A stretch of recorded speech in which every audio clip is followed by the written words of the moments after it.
Энэ удаагийн бичлэгээр Макстон хоол цувралын 4-р ангийг нь довчлон ярьж өгөхөөр сонголоо. Машинд Руби Джеймсийн ингэртээс ирээд тэд шуудхан л дотны харилцаанд орох гэж байтал гэнэт баахан хүмүүс хүрээлэн авч зургийг нь дарснаар Руби гэртээ жинхнээсээ сэрж байгаагаар 4-р анги эхэлдэг. Тэрээр угаалгын өрөө рүү орж Джеймсийн цамцыг нь үнэрлээд түүний өөрийнх нь төлөө хийсэн бүхнийг сэтгэл догтлон бодно. Тэгэд Руби Джеймс руу яг юу гэж зурус бичихтэй эргэлдсээр. Энэ хооронд Джеймс өмнө нь хяналтаа алдж байна гэж боддог байсан шоу цэнгэн нь зүгээр л тоглоом төдий байсныг харин өчигдөр хяналтаа алдна гэж юу байдгийг олж мэдснээ хүлээн зөвшөөрч өчигдрийн явдлыг бодон инээмсэглэн. Ингээд түнд Рубигээс баярлалаа гэсэн зурвас ирснээр тэд сургуульдаа явхаар бэлдэж байхдаа хэсэг зурвасаар харьцдаг. Эцэст нь Руби автобусанд явж байхдаа өнөөдөр сургууль дээр очихоос айж байна гэж бичих ба түүнийг автобуснаас буухад Джеймс буудал дээр хүлээж байв. Тэд хамтдаа сургууль руугаа явхад бусад сурагчид тэднийг ширтэж тэдний тухай шивэр авир ярьсаар. Улмаар Джеймс Рубид тэднийг тоох хэрэггүй. Байдал ямар ч байсан хамаагүй юу ч болоогүй мэтэл царай л гэж зөвлөн. Энэ хооронд Элейн Лидия руу өөрийг нь үл тоомсролхоо болж бүгдийг яар. Джеймс нөгөөтгтэйг бол байгаа юу хэмээн зурус бичдэг. Гэтэл аав нь гарч ирээд Лидиатай уулзаж түүнгүүгээр маргаашийн шин цуглуулга байхгүй байсан гэж хэлээд талархлаа илэрхийлнэ. Тэгэд энэ брэндэд Бофортыг төлөөлдөг бүх зүйл шингэсэн гэдгийг хэлээд маргаашийн хэвлэлийн баг хурал дээр Джеймс үүнийг илэрхийлэх ёстой гэдгийг хэлдэг. Дараа нь Лидиад нөгөө хоёрын зургийг харуулад Рубигийн тухай мэдэх хэсгийг нь асуухад Лидия түүний талаар юу ч мэдэхгүй. Энэ зүгээр л нэг байдаг үдшилэг хэмээн хариулв. Улмаар аав нь залуу Бофорт маш чухал. Дараагийн брендийн нүүр царай нь Лидиаг байх боломжтой. Тиймээс Джеймсийн хэвлэлийн баг хурлыг сүйрүүлж болохгүй гэдгийг анхааруулад явдаг. Дараа нь Лидия Джеймст аавтайгаа өглөөний цай ууснаа хэлээд Рубитэй илүү болгоомжтой байх хэрэгтэйг анхааруулна. Тэгэд аав нь Джеймсийг сатарсан гэж үзэх юм бол өөрснийх нь толгойг даслах болно гэдгийг хэллээ. Джеймс бүх зүйл хяналтанд байгаа гэж хэлэхэд Лидия түүнийг аавынхаа үгийг сонсохгүй бол аав нь өөрөө Рубигийн асуудлыг зохицуулна гэдгийг тайлбарлана. Харин Джеймс өөрт нь санаа зовх хэрэггүй. Руби ядчаал багш биш хэмээн дүүгээ даапалаад явдаг. Эмэгтэй сурагчид Рубигээс Джеймстэй дотн харилцаанд орсон уу хэмээн асууна. Улмаар Руби Линд хүмбрөөрийг нь Джеймстэй дотн харилцаанд орсон гэж бодож байгааг үнэндээ үнсэлцээчгүй гэдгээ хэлэхэд Лин түүнд өчигдрийн шиг нөхцөл байдалд бүгд л тэгж бодно гэдгийг тайлбарладаг. Удалгүй Джеймс ирж гала үдшилгийн тоглолтын бэлтгэлд тусалж байхдаа Рубигийн төрсөн өдөр маргааш гала үдшилгтээ давхцаж байгааг олж мэдээд цагтаа заавал ирнэ гэж амладаг. Керан хоолны орц шинэ бай гэж даалгасны дагуу хоолнд ашиглах ятуу шувуунуудыг амьдаар нь авчирснаар асуудал үүснэ.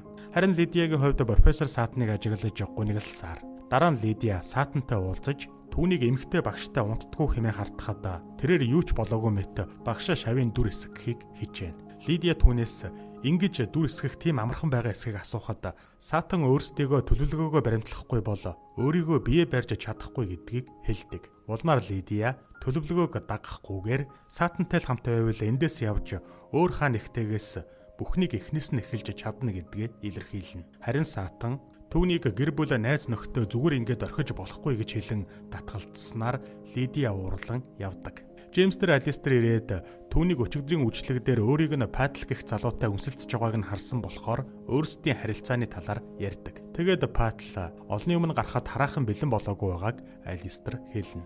Удалгүй багийн залуус ирж ятууг зөөгтөн туслах ба энэ үед Патл Алистерийн гараас барьдаг.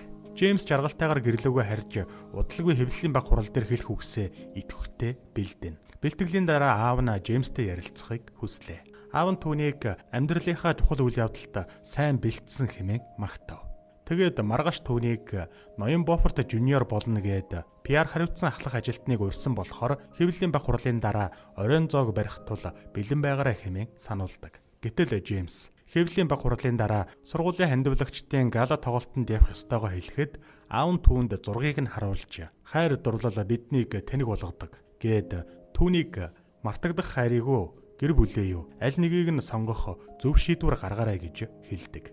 Руби 18 насны төрсөн өдрөө гэрийнхэнтэйгээ тэмдэглэж гэрийнхнээсээ бэлэг авна. Гэтэл ээж нь түүнд бэлэг өгөх ба энэхүү бэлэг нь Бофорт брендийн үнэтэй цүнх болон түүний хөрөг зураг байлаа. Мэдээж Джеймс энэ бэлгийг түүнд илгээжээ. Рубигийн сэтгэл маш ихээр хөдлөх нь тодорхой. Джеймс Лидия хоёроо цайгаа ууж байхад Джеймс түүнээс хэлсэн зүйлдээ уучлалт гуйна. Тэрээр аав нь биш өөрөө амьдралаа удирддаг гэдэгт итгэхийг хүсснээ хэлдэг.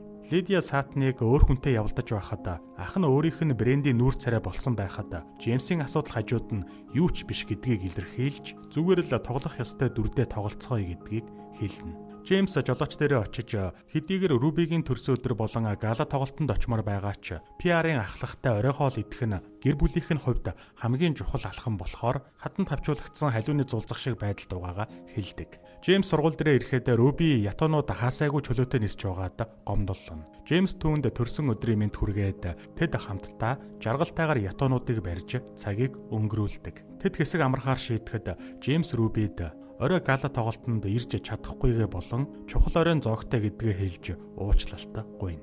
Тэгээд тэрээр хэвлэлийн баг хуралд оролцохыг Бофортын компанийг өвлж авахыг хүсэхгүй байна гэдгээ ч хэлдэг. Мөн Оксфордч явахыг хүсэхгүй байна гэд өмнө Рубигийн хэлсэн шиг түүнд компанийн нэрнээс өөр юу ч байхгүй. Өөрөө ямар ч шийдвэр гаргадаггүй гэдгээ илэрхийлнэ. Үнийг сонсон Руби Джеймсийг аз жаргалтай болгох замаа хайж олох хэмээн урам зориг өгдөг. Дараа нь Руби захиралтай уулзаж хандивын гала үдшилтэйг сайн зохион байгуулалттай болох юм бол Джеймсийн шийтгэлийг нь цуцалж багтаа буцаад тоглох шийдвэрийг бодож үзхийг хүснэ. Тэрээр Джеймсийн гала үдшилтэд оруулсан хувь нэмрийг дурдж захиралдаа Джеймс өөрчлөгдсөн гэдгийг итгүүлдэг. Улмаар захирал үйлчлэг асуудалгүй болж өнгөрөх юм бол Джеймсийг багт нь тоглохыг зөвшөөрнө гэдгээ хэлснээр Руби баярлан гарч явна. Джеймс машинд хэвлэлийн баг хурал дээр хэлэх үгээ давтаж байхдаа үгээ мартана. Энэ үед Лидия түүний хэлэх үгсийг ямар ч төгдрөлгүйгээр хэлдэг. Учир нь түүний хэлэх үгийг нь хүртэл Лидия бичжээ. Рубигийн үгнээс урам зориг авсан Джеймс бид өөрсдөө юу чухал болохыг шийдэх хүртэл энэ бүхэн үргэлжилсээр байх болно гэдгийг дүүдээ хэллээ. Улмаар ах дүүс жолоочтой эрэг гэсэн заавар өгдөг. Руби үйлчлэгт явхаа даашин заа өмсөн гарч ирэхэд гэр бүлийнх нь алмаарна. Орой болж хандивын гала үдшилэг эхэллээ. Руби ямар нэгэн зүйл буруугаар ирэхгүй гэхээс маш ихээр санаан зовж тайван байж чадахгүй. Энэ үед Лин түүнийг тайвшруулж үдшийг сайхан өнгөрүүлэхийг зөвлөнө. Удалгүй Лидия хэвлэлийн баг хурал руу явж харин Джеймс гала үдшилэгт хүрэлцэн ирлээ. Джеймс Руби хоёр харцаа тулгарч баяртайгаар инээмсэглэн. Аав нь Джеймсийг хүлээж байтал Лидия хурч ирээд Джеймсийг байх ёстой газараа байгаа гэдгийг хэлнэ. Өөрийгөө ч мөн байх ёстой газараа байна гэдгийг шийдэмгийгээр хэллээ.